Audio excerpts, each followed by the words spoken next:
Hello everybody, this is our video class for module number 1 and this is Preintermediate English and my name is Julian Andres Uni. So today we're going to start with the introduction of the course and we are going to present you the course rules, procedures, the timetable, some content of the module number 1 and the grammar review for the module number 1 topics. So at the end, we are going to check the assignments that we have for this module and final comments. Okay, so let's start.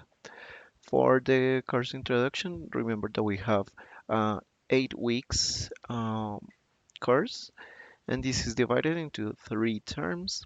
The first one is models and regulations, and the second one is the job fair, and finally we have achievements. So each of these modules we have 3 activities. In this case, we're going to talk about the first one, workshop rules and regulations. After, we're going to work on crime investigation, and finally we finish with the quiz of this activity, this module. Okay. Uh, Remember that we have some class rules. You can check all of these in the announcements area. So, but I'm going to clarify them in here. So first, the idea is that you have to open an effective communication. So we are going to use Canvas platform like photos, forms, chats, and email to look for me or for help with the course. Remember that also we have attention in the phone number 5460600 and the extension number 1212. And I'm going to be here working from Monday to Friday from 8 to 5 in the afternoon. And on Saturday we are going to work here from 8 to 12. Also, we have to check the material and instructions. Remember that we have in here plenty of material that we have to check before starting presenting the activities. So the idea is that you check all of them, including the complementary material. And if you have any doubt, please ask me. If I can help you, I will do it. Uh, the assignments, remember that we have some submission dates that those are very important. And remember that we usually open the activities on Wednesdays and we finish them at midnight uh, from Tuesdays. We have to if we have any problem with the deadlines because we have an excuse, you have to present the valid excuse to me through the email. Remember that we recommend to use for reference instead of translators, and also all the time follow the APA style and an etiquette. Okay, for this first model, we have the next timetable. Remember that we have some deadlines, so the activities open at 8 in the morning and finish at, at midnight from the next Tuesday. In this first model, we are going to have this is the only model that we have like to compress the activities and the dates. So it is important that you are going to have a whole week to present this activity, and this activity also you're going to have the full week to present it. So please bear in mind these activities.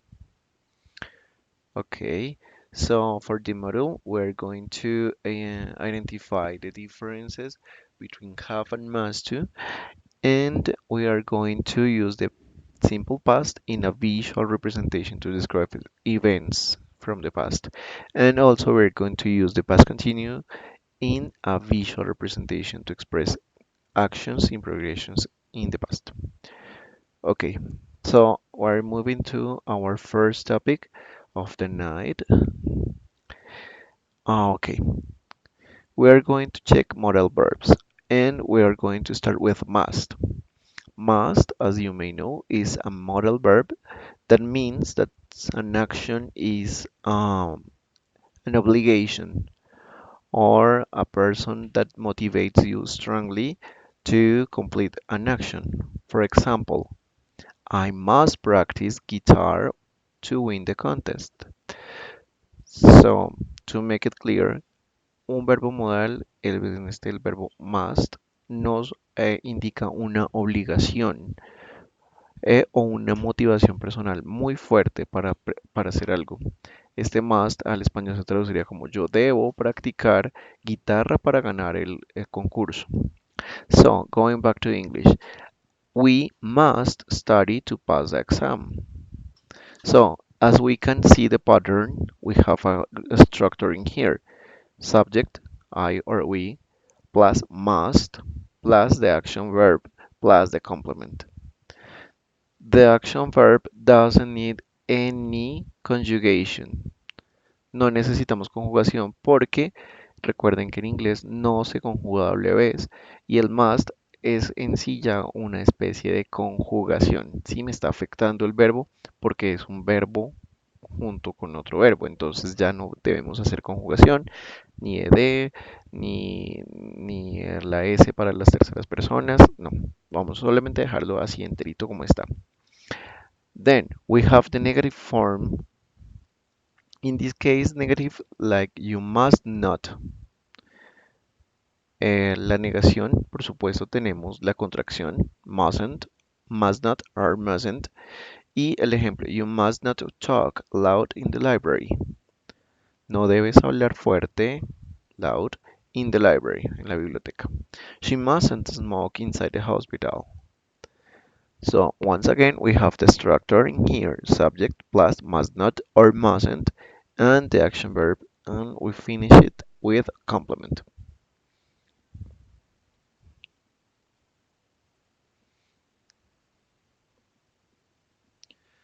Also, we have some questions forms. Remember that we have two types of questions. Like one is yes, no, and the other one is the information question, WH. So we are just moving the auxiliary verb, in this case must. We are going to move it to the beginning of the sentence. Must he practice to win the contest? Vamos a verlo aquí. I must practice guitar to win the contest. He must practice to win the must he practice to win the contest? And the same with the WH. We are just adding an extra word that is this one or this one are the words that we're going to include in order to add more information. For example, in this case, we can answer by saying yes, he must, or no, he mustn't. In this case, no. What must he do to win the contest? So in this case, we need more information. What? ¿Qué? What? So we need to answer using more information. Okay, the next topic is have to. Have to is another modal verb. So it is used to indicate an action that is an external obligation that makes a person complete such an action. For example, you have to report that problem with the system, or she has to present exam in the morning. So in this case, it's also an obligation, but it is determined by an external person, like a rule. Yes. So we have in here the structure, the subject once again, have to or has to plus the action verb and the complement. En este caso sí vamos a tener que conjugar algo y es el auxiliar, como este verbo auxiliar que estamos trabajando aquí. Dependemos de esta persona, primera persona, segunda persona o tercera persona. Recuerden que solo terceras personas vamos a utilizar has to. El resto todas van con have to.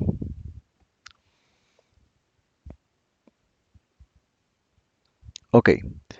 In the negative form, we are just going to include the particle don't or doesn't. Vamos solamente a incluir don't or doesn't para marcar la negación. We don't have to work on Saturday. No tenemos que trabajar los sábados. She doesn't have to finish her homework today. It's exactly the same, but we add the don't, or the doesn't to complete the negation. And also we have the interrogative form. Remember that we have two types of questions. One is the simple, that you can answer the question using yes or no. And we also have the WH questions. Those are called information questions. So, following the same structure, we are going to move the auxiliary to the beginning instead of must. In this case, we are going to move the auxiliary. Does he have to work tonight? Do they have to go to the office? So, does for third person, in this case, he, she, or it, and do for the other nouns, pronouns. Okay, and with WH question, the same structure, but we add the WH question. Acordémonos que tenemos 5 preguntas con WH, qué, quién, cómo, cuándo, cuál. Esos son igualitas en inglés. Who, when, what, why, how. Those are. Okay, we're going to move to the next topic that is simple past. Let me move this just a little in here so you can see better in this case. Okay. Yes, simple past is used to talk about past events. Pasado simple es para decir cosas que ya sucedieron. In this case, we need to check if the verb is regular or irregular. The regular verbs, we are just adding ed at the end. And for the irregular ones, we can see that they change completely. They don't follow a pattern. Ellos no van a seguir, los irregulares no siguen el estilo de agregar solo ed, sino que cambian completamente. In this case, for example, understand, the past form is understood.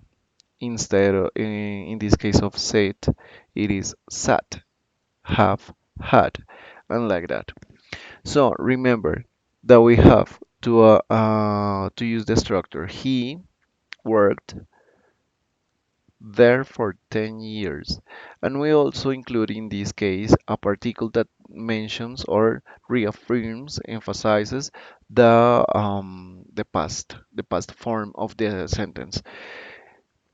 They bought their new cars last week. So, subject plus the action verb, in this case, work, in this case, by, but in past.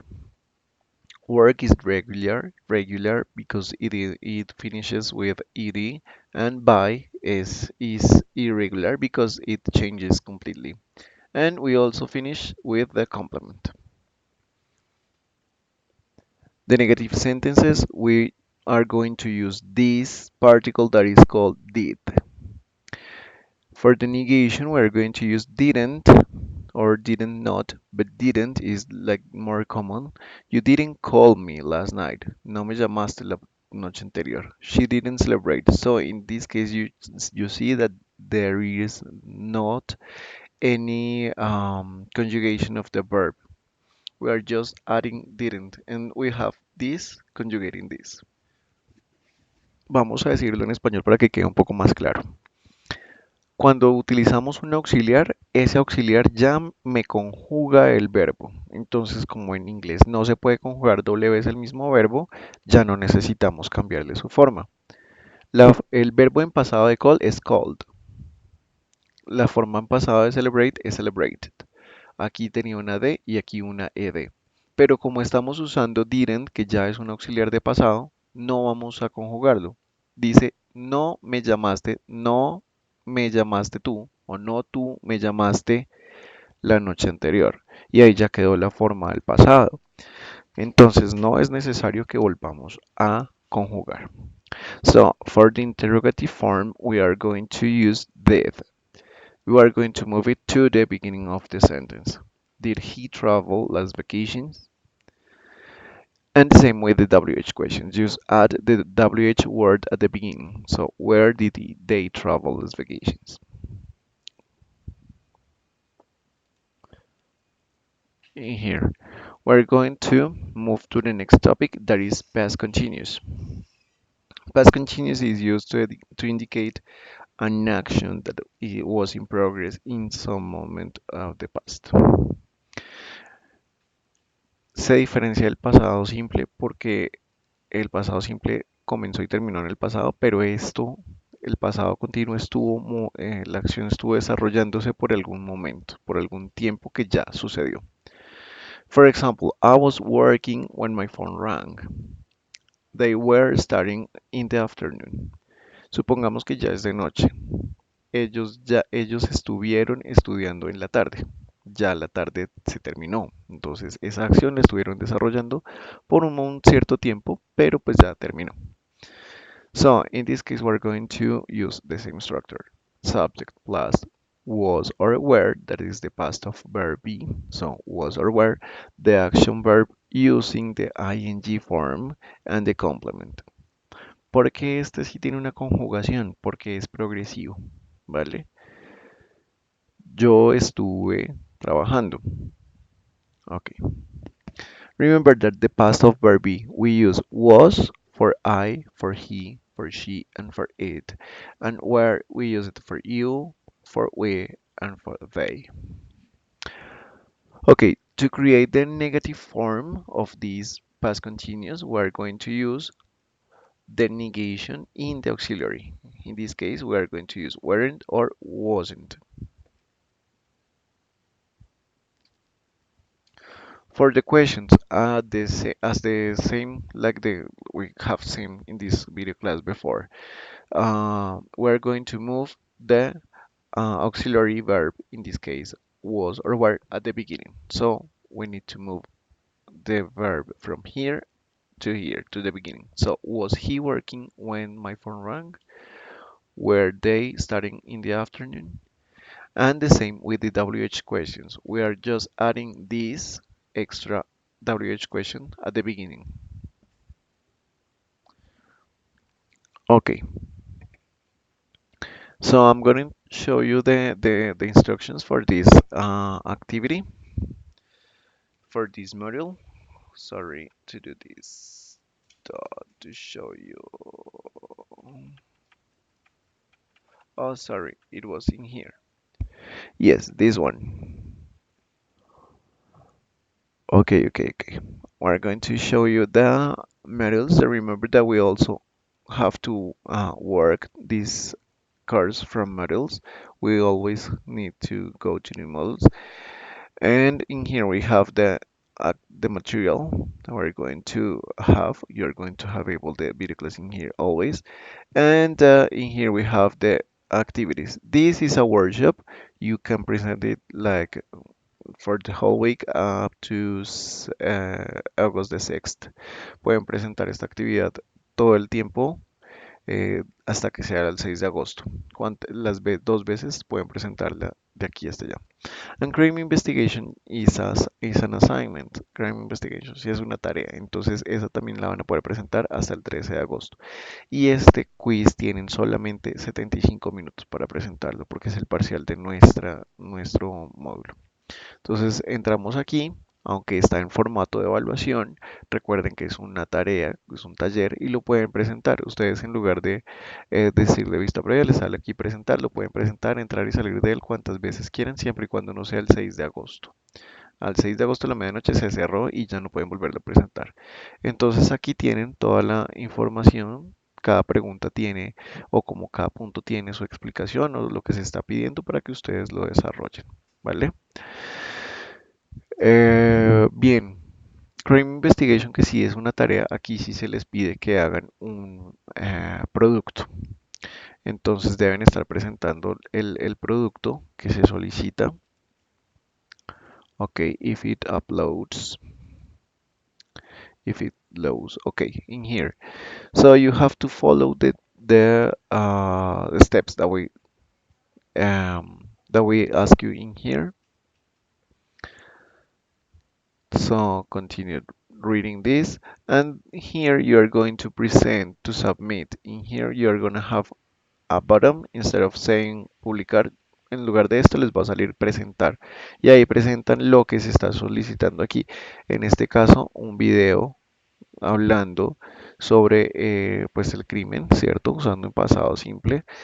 Ahí hay unas preguntas específicas. Esto es un ejemplo. Y el video debe incluir la presentación oral de su análisis. Entonces aquí pueden ver la rúbrica de evaluación, también pueden revisar qué es lo que se les va a evaluar. Y finalmente presentamos un parcial. El parcial se entra exactamente igual como este y se puede presentar solamente durante 75 minutos. Tienen una sola opción. Bueno, pues eso ha sido todo por el día de hoy. Espero que les sea muy útil esta videoclase y recuerden que mi nombre es Julián Andrés Uni. Eso es todo y que tengan buena tarde.